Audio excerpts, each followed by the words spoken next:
À San Francisco, le comédien allemand Rainer Strecker attend l'heure de son rendez-vous avec le maître des mimiques.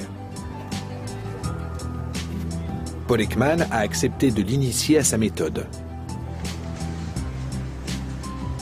Il mène une vie retirée dans un appartement qui surplombe le Golden Gate Bridge.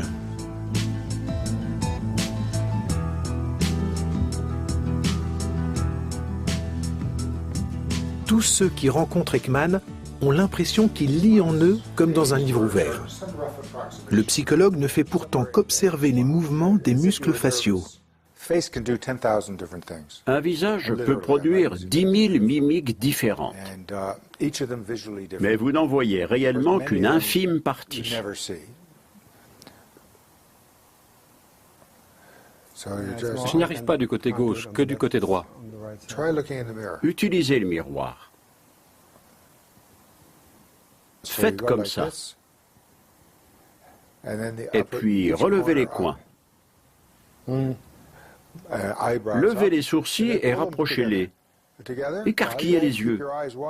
Rapprochez vos sourcils. Encore un peu. Gardez les yeux ouverts. Rapprochez-les plus. Les yeux écarquillés. Gardez cette tension. Excellent. Recommencez en ouvrant grand les yeux. Rapprochez vos sourcils. Encore. Excellent. L'élément le plus important pour exprimer des émotions, ce n'est pas l'extérieur des sourcils, mais l'intérieur. Encore un peu. Encore. Ça suffit. Même moi, ça me fait mal. Le problème est que quand on prend une certaine expression, cela agit sur notre physiologie.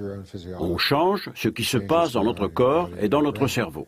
Il suffit de faire une mimique d'angoisse pour ressentir un sentiment très désagréable d'angoisse. Comme je n'ai pas envie de me sentir angoissé, je ne vais pas le faire pour vous. Incroyable. La mimique induit le sentiment. Les comédiens le savent bien et s'en servent pour préparer leur rôle. Mais l'inverse est aussi vrai. Quand on se rappelle certains moments émouvants, le visage prend automatiquement l'expression correspondante.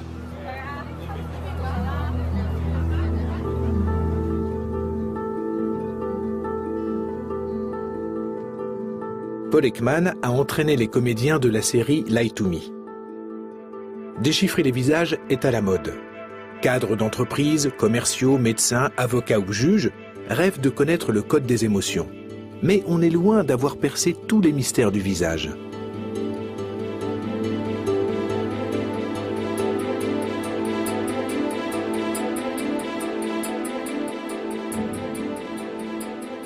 Dans la vie quotidienne, nous réfrénons souvent nos émotions, mais nous exprimons par notre mimique toute une palette de sentiments mêlés et complexes, comme la jalousie ou la mélancolie.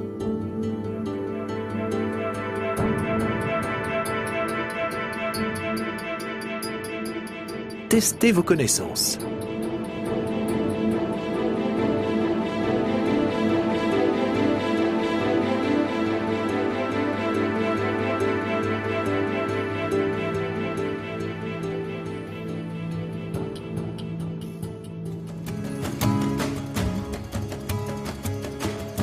Rainer Deleu est autiste.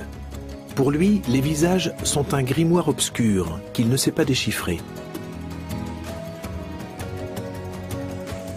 Il est incapable de communication non verbale.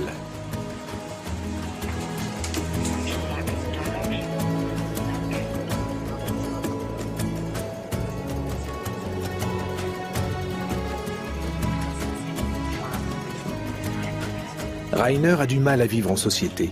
Il peine à reconnaître ses amis dans la rue. Il ne sait pas ce que les autres ressentent et se sent seul.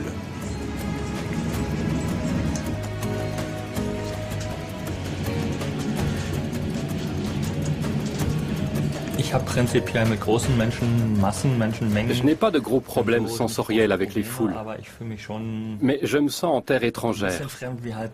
J'ai l'impression d'avoir atterri sur la mauvaise planète. J'ai du mal à savoir ce que les autres attendent de moi et comment ils fonctionnent. Je ne sais pas trop m'y prendre avec les gens.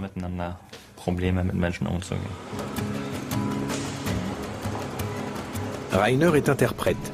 Sans avoir le syndrome savant de certains autistes surdoués, il a un QI de 135, très supérieur à la normale, et une mémoire phénoménale. Il a le goût des faits plus que des gens. Ce sont pour lui des points de repère tangibles sur cette planète étrangère.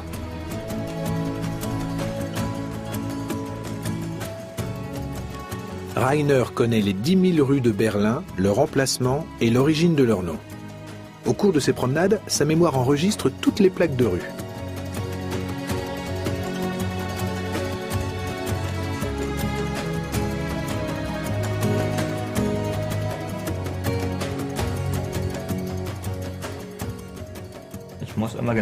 Une fois que je sais où je suis, je m'oriente tout de suite, même dans une ville inconnue, parce que j'ai la carte en tête. J'ai un GPS dans le cerveau. Dans un studio de l'Université de Berlin, la comédienne allemande Muriel Baumeister tourne dans un film conçu pour aider les autistes comme Rainer à décrypter les visages.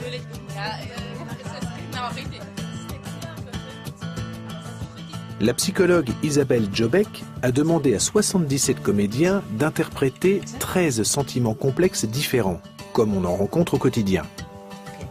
Quelle tête faisons-nous quand nous sommes émus, frustrés, jaloux ou pleins d'espoir?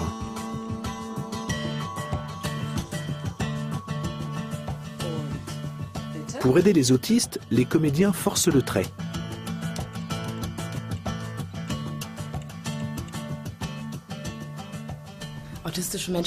Quand on dit que les autistes ont du mal à reconnaître les visages, cela veut dire deux choses.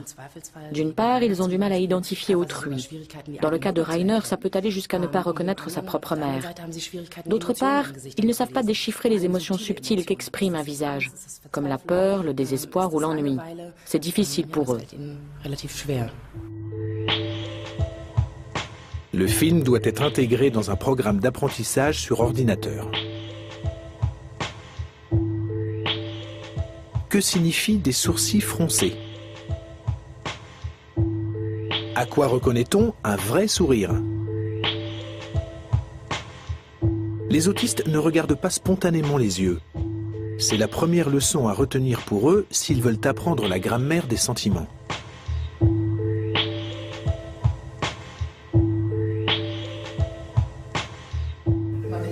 Ce nouveau logiciel devrait les y aider. Isabelle Jobeck a aussi imaginé de courtes scènes. Quel sentiment éprouve-t-on quand un ami a gagné au loto? De la joie? De l'envie? De la colère de ne pas avoir touché soi-même le gros lot? Pour Rainer, l'exercice est ardu.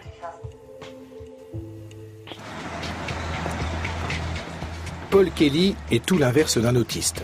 Il est ce que les Américains appellent un magicien de la vérité. Sa capacité exceptionnelle à cerner les sentiments d'autrui et à déceler leurs mensonges est très appréciée de la police et des services secrets.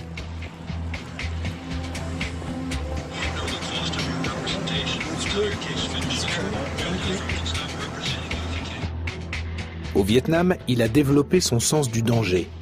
À son retour aux États-Unis, il a été recruté comme garde du corps à la Maison-Blanche.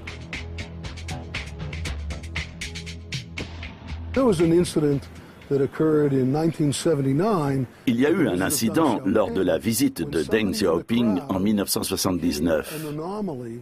Dans la foule, un homme sortait du lot et j'ai tout de suite vu, rien qu'à sa mine, qu'il n'avait pas des intentions amicales. Il a émergé de la foule et a glissé la main dans son manteau. Et ça n'était manifestement pas pour demander un autographe. J'ai tout de suite pensé à un revolver. Je suis formé à cela. Alors, je me suis interposé entre lui et Deng Xiaoping et en fin de compte, je lui ai envoyé un coup de poing au visage. Oui, rien qu'à sa tête, on voyait qu'il avait des intentions violentes.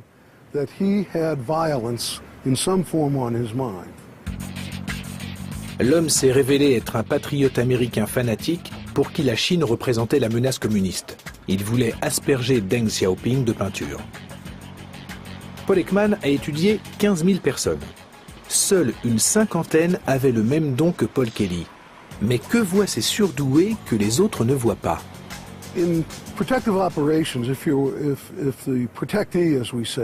Dans les opérations de protection, quelle que soit la personne protégée, on cherche l'individu qui détonne dans la foule.